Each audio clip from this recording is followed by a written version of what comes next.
Be ready. 15 seconds.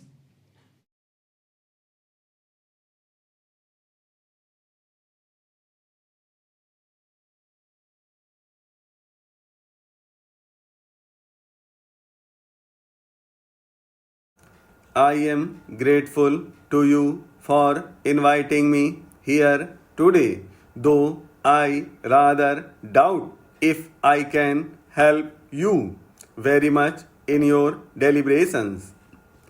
All I can do is to encourage you and to express the goodwill and the earnest desire of the government to see that science flourishes in India and scientists have every opportunity to do good work.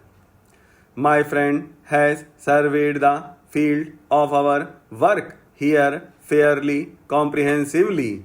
What has been done, what is being done, and to some extent, what he hopes will be done. Largely, I agree with what he has said. A little more than 5 years ago, we passed the scientific policy resolution. I was reading it today and I felt that it was a good resolution. If we had to sit down to draft it today, probably it would not be very difficult from what we did then. The question that arises now is how far have we lived up to it?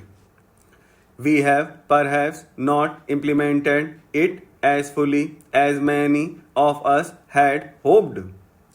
I think there is a general appreciation in India of the importance of science and technology.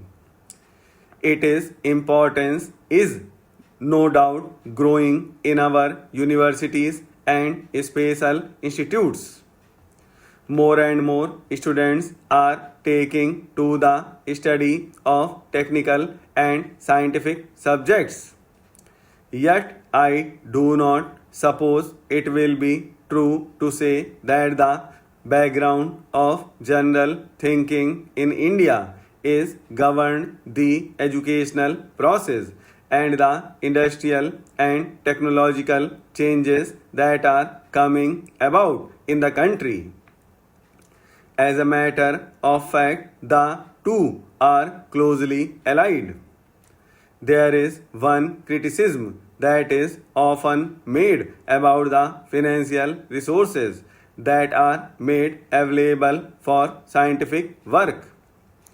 Although we are now spending more on scientific work than previously, it is, I suppose, true to say that we are rather slow moving in that direction, and some of our scientific work has suffered because of lack of money.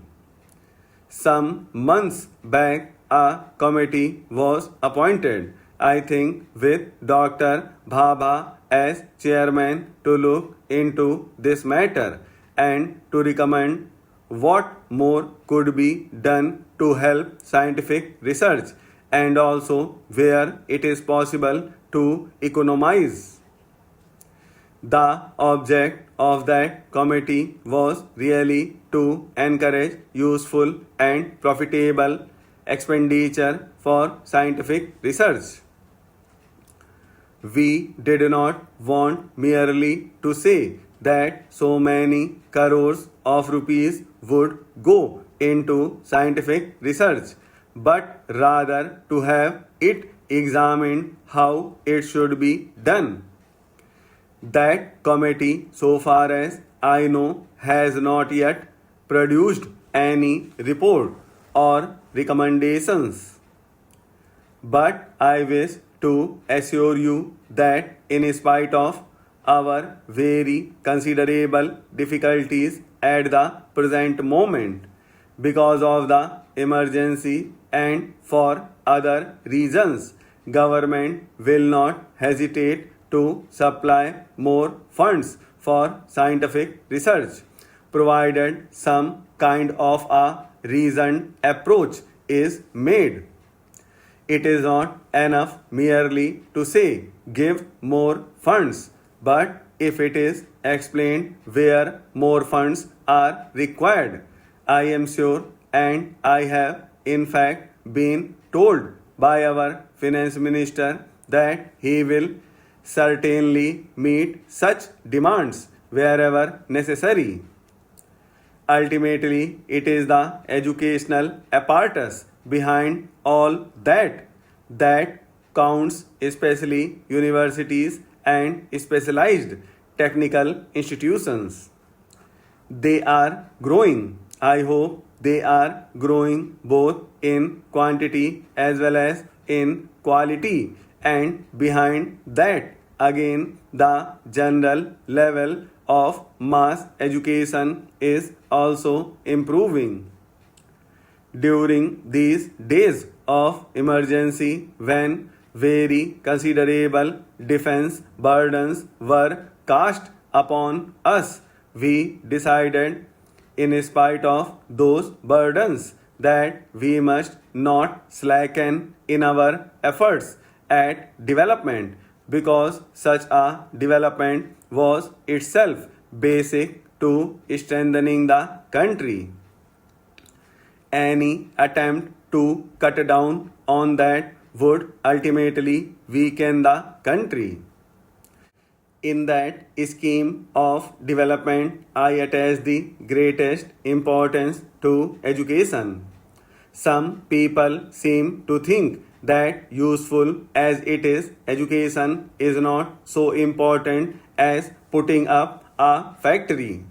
I might sacrifice any number of factories, but I will not sacrifice human beings and their education, because it is the human being who sets up the factories and produces the things we want. Factory by itself is very useful and desirable, but unless it makes that impact on the human being, it will not useful. After all, what is our purpose in life?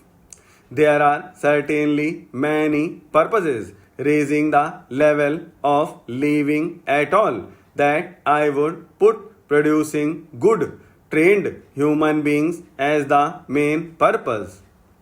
It is the trained human being that produces the rest.